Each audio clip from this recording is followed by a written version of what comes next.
Golden rules, मैंने हर एक का सिंबल बिल्कुल करेक्ट बनाया है। दूसरा, मैंने सारे जितने भी सिंबल्स थे, जितने भी एलिमेंट्स थे, जितने भी कंपाउंड थे, उनकी एक्वस और क्या यहाँ पर सॉलिड, वो भी मैंने सारा का सारा मेंशन करा है। थर्डली, मैंने पूरी रिएक्शन को बैलेंस आउट करा है। एल्यूमिनियम यहाँ पर 2 है, यहाँ पर भी क्या है 2 है। यहाँ जो भी एलिमेंट्स थे या जो भी कंपाउंड्स थे उन सबके नाम भी मेंशन करे हैं, तो यहाँ पर लिख दिया है कि रिएक्टेंट कौन से हैं, बिल्कुल ऑर्डर के। सो गाइज हम शुरू करने वाले हैं। क्या देखो, आज हम करने वाले हैं क्वेश्चन आंसर्स जो प्रीवियस ईयर बोर्ड एग्जाम्स में पूछे जा चुके हैं डिस्प्लेसमेंट रिएक्शन से।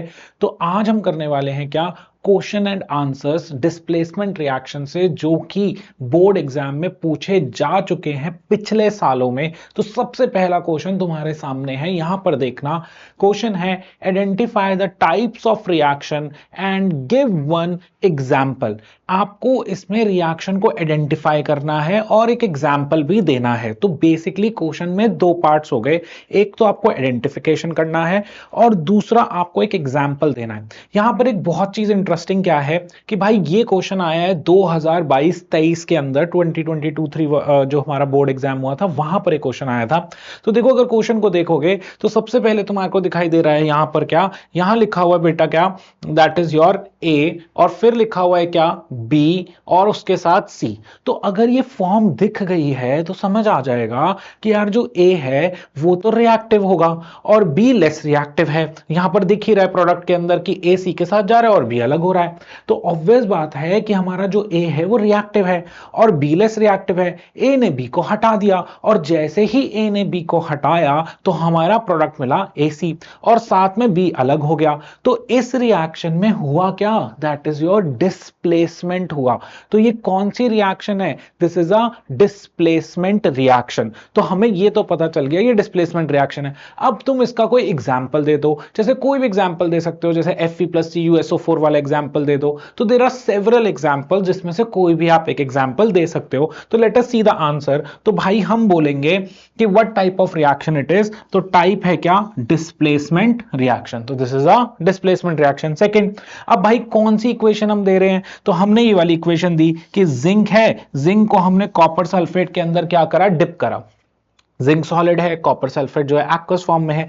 जिंक ने कॉपर को क्या करा, इस जिंक ने कॉपर को कर दिया क्या, डिस्प्लेस। और जैसे ही जिंक ने कॉपर को डिस्प्लेस करा तो हमें मिला क्या, जिंक सल्फेट और प्लस में क्या, कॉपर। तो ये जो रिएक्शन है ये क्या है, डिस्प्लेसमेंट रिएक्शन। तो अब हमें पूरे नंबर मिल जाएंगे कि भाई एक तो आइडेंटिफिकेशन भी ठीक करा, दूसरा हमने एग्जाम्पल भी दिया। तो अगर सपोज करो 1 नंबर का क्वेश्चन आया तो हाफ मार्क्स होगा आइडेंटिफिकेशन का, हाफ मार्क्स होगा किसका, दैट इज योर आपके एग्जाम्पल का। आप कोई और भी एग्जाम्पल दे सकते हो, जरूरी नहीं है एग्जाम्पल देना है, लेकिन रूल्स वही फॉलो हो रहे हैं। यहां पर जो जिंक है वो मोर रिएक्टिव है और कॉपर जो है वो लेस रिएक्टिव है। जिंक ने कॉपर को हटा दिया तो बन गया जिंक सल्फेट और साथ में क्या मिल गया, कॉपर। तो this is your reaction. Next पे अगर हम चले तो हमने यहां पर लिखा है रिएक्टेंट्स कौन है, जिंक है और क्या है, कॉपर सल्फेट, और जो प्रोडक्ट्स हैं वो क्या है बेटा, दैट इज जिंक सल्फेट और क्या, कॉपर। हमने रिएक्शन में सारी स्टेट्स मेंशन करी है, हमने रिएक्शन को बैलेंस करा है। देखो, कभी भी कोई आप रिएक्शन लिख रहे हो तो उसके 4 बातें लिखना बहुत जरूरी होता है। सबसे पहली बात ये होती है कि आप जो भी रिएक्शन लिख रहे हो उस रिएक्शन में सिंबल्स जो होते हैं, जितने भी आपके रिएक्टेंट्स या प्रोडक्ट्स हैं, उन सबके सिंबल्स बिल्कुल करेक्ट होने चाहिए। सिंबल्स का मतलब देखो, कैपिटल Z स्मॉल n, फिर कैपिटल C स्मॉल u। तो ये जो आप लिख रहे हो ये क्या है, दैट इज योर सिंबल्स है, this should always be correct. Secondly, आपने जब कोई रिएक्शन लिखी है तो उसके बाद आपको रिएक्शन का स्टेट्स लिखना जरूरी होता है। जैसे देखो, हमने यहां लिखा जिंक सॉलिड फॉर्म में है, कॉपर सल्फेट एक्वस फॉर्म में है, जिंक सल्फेट जो है एक्वस फॉर्म में, और कॉपर जो बना है वो भी क्या है, सॉलिड फॉर्म में है। तो ये स्टेट्स लिखना भी बहुत ज्यादा जरूरी होता है। थर्डली, जो हमारे को करना होता है कि भाई जब आप रिएक्शन को लिख चुके हो तो उसको आपको बैलेंस करना बहुत जरूरी है, कि आपको रिएक्शन को बैलेंस जरूर करना है, सो दैट कि law of conservation of mass follow हो जाए। क्योंकि अगर आप बैलेंस नहीं करके आओगे तो आपकी रिएक्शन गलत मानी जाएगी। और fourth and the final one जो आपको ध्यान में रखना है कि आप जब रिएक्शन को लिख चुके हो उसके बाद आपने जो भी कंपाउंड्स लिखे हैं, जो भी एलिमेंट्स लिखे हैं, उनके नाम लिखना बहुत जरूरी होता है। इसलिए आप देखोगे मैंने यहां पर सारे नाम लिखे हैं। रिएक्टेंट जो है वो जिंक है, कॉपर सल्फेट है, फिर उसके जिंक सल्फेट मेरा प्रोडक्ट बना है, कॉपर बना है। तो ये जो चार चीजें होती हैं, जब भी आप कोई रिएक्शन लिख रहे हो, you have to write these four things. If you are not writing these four things, then आपके मार्क्स कटने के चांसेस बढ़ जाएंगे। तो जब भी आप कोई केमिकल रिएक्शन लिखो, मेक श्योर कि आप ये चारों के चारों चीजें लिख रहे हो। उसके बाद हम आगे चलते हैं, नेक्स्ट क्वेश्चन देखते हैं। नेक्स्ट क्वेश्चन पे अगर हम जाएंगे तो नेक्स्ट क्वेश्चन हमारे पास क्या है, दैट लेट अस सी, जो हमने उसका एक और पार्ट था, अगर आप देखोगे तो यहां पर एक और पार्ट था, that is your double displacement का। ये हम बाद में करेंगे, अभी हम सारा फोकस सिर्फ डिस्प्लेसमेंट रिएक्शंस पे करेंगे। तो उसके बाद हम आगे चलते हैं। तो हमारे पास है which two reactions are of the same type, आपको इसमें बताना है। अब ये मिक्स क्वेश्चंस हैं, ठीक है इसमें, लेकिन हम सिर्फ डिस्प्लेसमेंट रिएक्शन पहचानेंगे। जब हम केमिकल रिएक्शन इक्वेशन पूरा कर रहे होंगे तब हम और सारी चीजों को देखेंगे। अभी सारा फोकस सिर्फ एक जगह पे कि डिस्प्लेसमेंट रिएक्शन का एक क्वेश्चन करें। तो यहां पर आइडेंटिफाई करते हैं कौन सी रिएक्शन डिस्प्लेसमेंट है। तो मेरे को दिखाई दे रहा है कि जो क्यू पार्ट है वो डिस्प्लेसमेंट रिएक्शन, अगर आप देखोगे यहां पर Mg है, ये H है और ये क्या है, Cl है। तो हमारे को एक फॉर्म मिल गई, क्या, A प्लस बी और क्या, सी। तो ये फॉर्म मिल चुकी है। अब हमें दिख रहा है कि यार ए जो है वो बी को हटाएगा और सी के साथ चला जाएगा, और यहां पर यही हो रहा है। देखो मैग्नीशियम ने एच को हटाया और सीएल के साथ चला गया, और साथ में हमें हाइड्रोजन गैस जो है वो क्या है, मिल गई है। तो this is again a displacement reaction. तो ये डिस्प्लेसमेंट रिएक्शन है। तो इस क्वेश्चन के अंदर हमें ये 2023-24 का आया था, इसमें वैसे हमें बताना है कि कौन सी दो रिएक्शन सेम टाइप की हैं। तो हमें दिख रहा है कि क्यू तो भाई डिस्प्लेसमेंट रिएक्शन है। अब उसके बाद अगर आप ए पी देखोगे तो वो डबल डिस्प्लेसमेंट रिएक्शन है, और अगर आप सी देखोगे तो आर देखोगे तो वो क्या है, कंबशन रिएक्शन है। और अगर आप एस को देखोगे तो वो अगेन क्या है, that is your acid base neutralisation reaction है, जो कि again a double displacement reaction ही क्या है, कही जाती है। तो अगर आप इसमें देखोगे तो हमारा राइट आंसर होगा पी एंड एस जो होंगे वो दोनों सेम टाइप की रिएक्शन है। तो राइट आंसर इस क्वेश्चन का डी पार्ट है।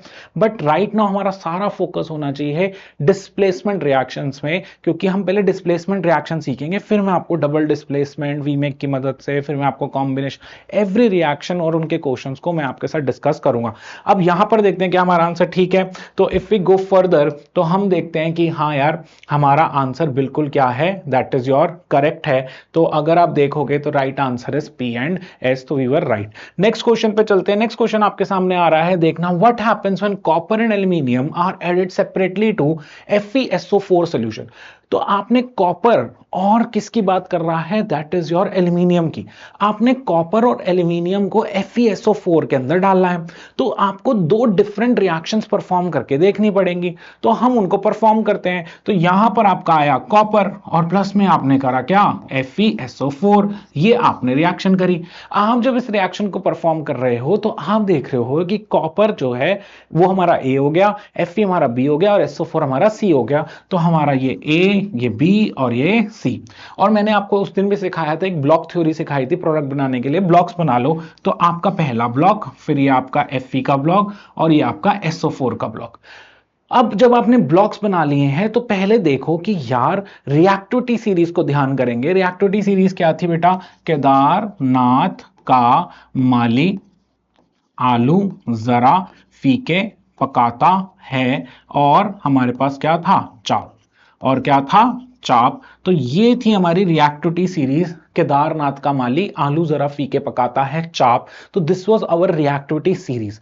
अब इस रिएक्टिविटी सीरीज में देखो इन दो एलिमेंट्स को, किस किस को, एक देखो कॉपर को और किसको, आयरन को। तो तुम यहां पर देख रहे हो कि कॉपर जो है वो नीचे बैठा है और जो आयरन है वो ऊपर है। तो भाई नीचे वाला तो ऊपर वाले को हटा ही नहीं सकता, तो कॉपर Fe को हटा ही नहीं सकता, क्योंकि रिएक्टिविटी सीरीज हमें बोल रही है केदारनाथ का माली आलू जरा फीके पकाता है, चाप। वो हमें कह रही है कि भाई देखो जो तुम्हारा कॉपर है ना वो लेस रिएक्टिव है और आयरन मोर रिएक्टिव है, तो भाई लेस रिएक्टिव वाला मोर रिएक्टिव को नहीं हटा सकता, कमजोर जो है वो ताकतवर को नहीं हटा सकता। तो इस वजह से हम कहेंगे कि भाई यहां तो रिएक्शन होने ही नहीं वाली, there will be no reaction, तो हमने यहां पर समझा दिया। उसके बाद वो कहता है एल्यूमिनियम को रिएक्ट करो FeSO4 के साथ, तो ये देखो बेटा एल्यूमिनियम प्लस में क्या आ गया FeSO4। अब फिर वही हम अपने ब्लॉक्स बनाएंगे, ब्लॉक 1 ब्लॉक 2 और ये ब्लॉक 3। अब हम देखेंगे कि भाई एल्यूमिनियम कहां है, तो हमें दिख रहा है केदारनाथ का माली आलू, तो ये रहा एल्यूमिनियम। यार ये जो एल्यूमिनियम है ये तो मोर रिएक्टिव है, और वहीं पर अगर आप देखोगे किसको Fe को, वो क्या है, that is your less reactive है। तो हाँ भाई हमारी डिस्प्लेसमेंट रिएक्शन हो सकती है क्योंकि हमारा aluminium is more reactive and Fe is less reactive, तो मोर रिएक्टिव लेस रिएक्टिव को हटा सकता है, तो यस इट इज पॉसिबल। तो हमने एल्यूमिनियम का ब्लॉक बनाया, Fe का ब्लॉक बनाया, SO4 का ब्लॉक बनाया, एल्यूमिनियम के ऊपर उसकी अब हम क्या लिखेंगे, वैलेंसी। आयरन की भी वैलेंसी लिख देंगे 2 और SO4 की वैलेंसी क्या होती है -2। तो मुझे पता है कि यार एल्यूमिनियम ने तो SO4 के साथ ही जाना है, वो तो दिख ही रहा है क्योंकि मैंने प्रूफ कर चुके हैं कि aluminium is more reactive than Fe, तो एल्यूमिनियम जो Fe को हटाने वाला है।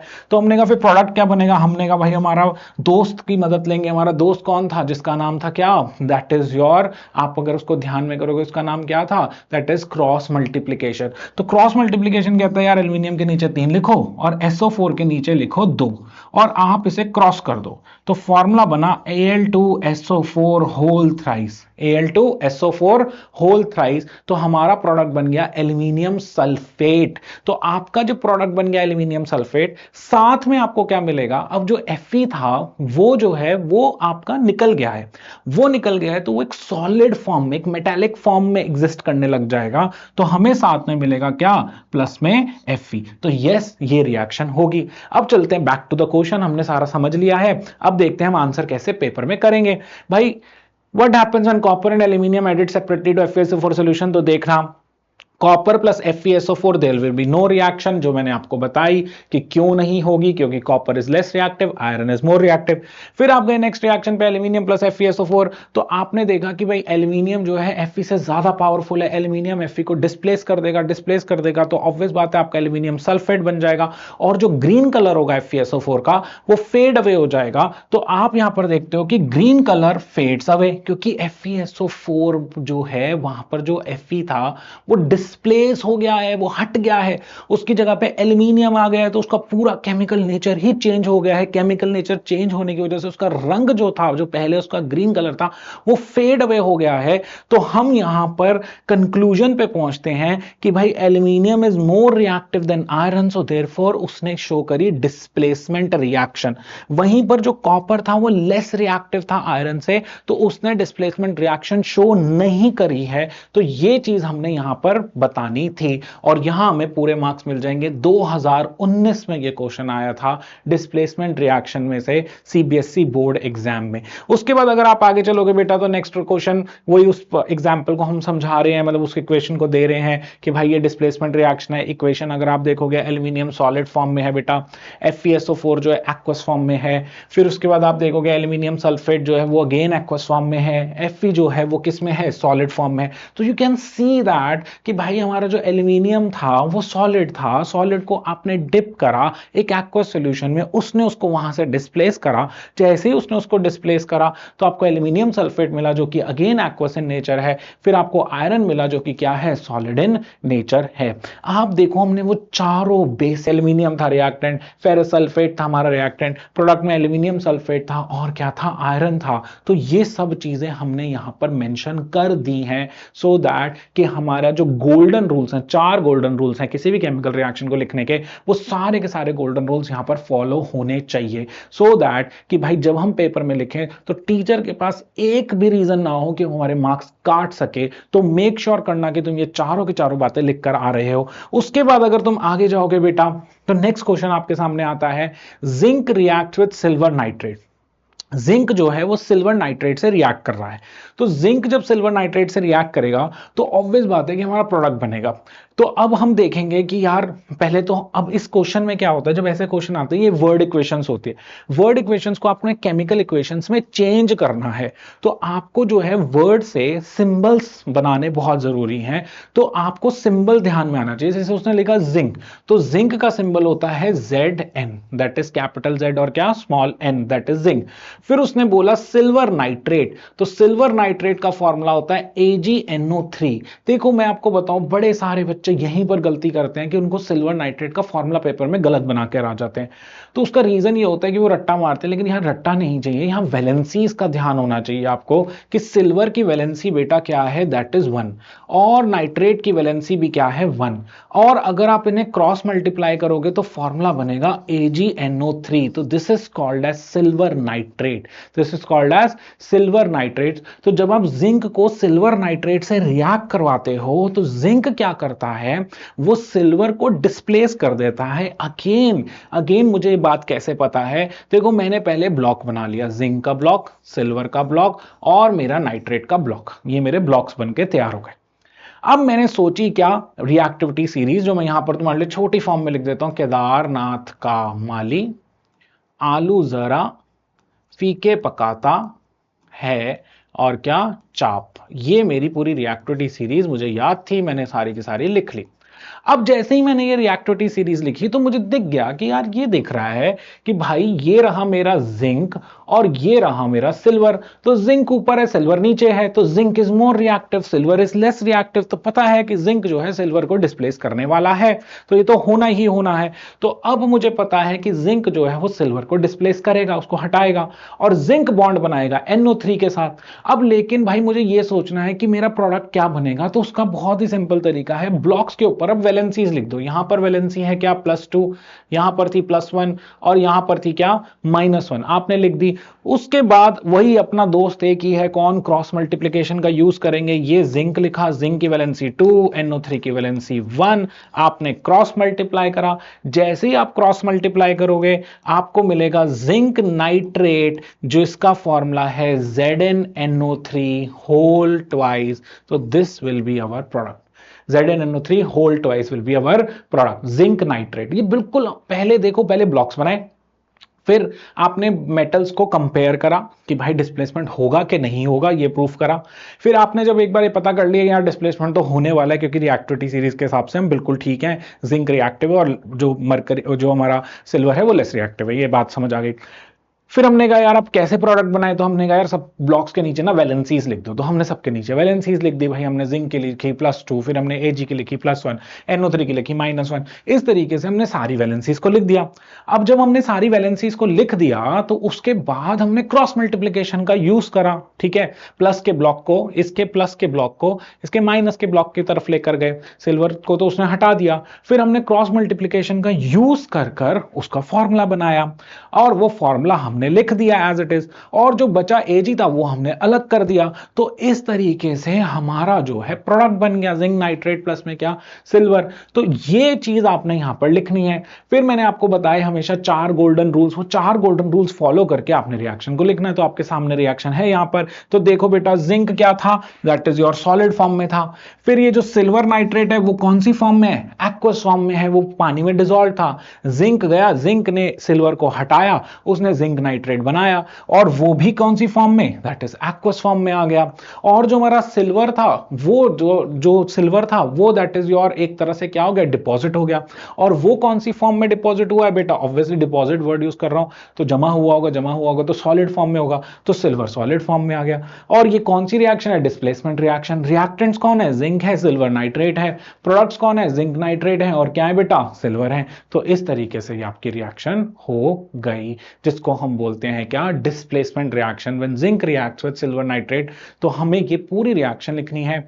हमें रिएक्शन में सारे सिंबल्स ठीक लिखने हैं। Golden rule number 1, second golden rule कि भाई आपको हर एक का सिंबल लिखना है। गोल्डन रूल नंबर 3, आपको जो है रिएक्शन को कंप्लीटली बैलेंस करना है। और गोल्डन रूल नंबर 4, आपको क्या करना है, हर एक रिएक्टेंट्स और प्रोडक्ट का नाम जरूर लिखना है। ये चारों के चारों गोल्डन रूल्स हमारे हमेशा हमें फॉलो करने हैं whenever we are writing the reaction. तो हमारे को पूरे मार्क्स मिलेंगे, टीचर मार्क्स काट ही नहीं सकती आपके।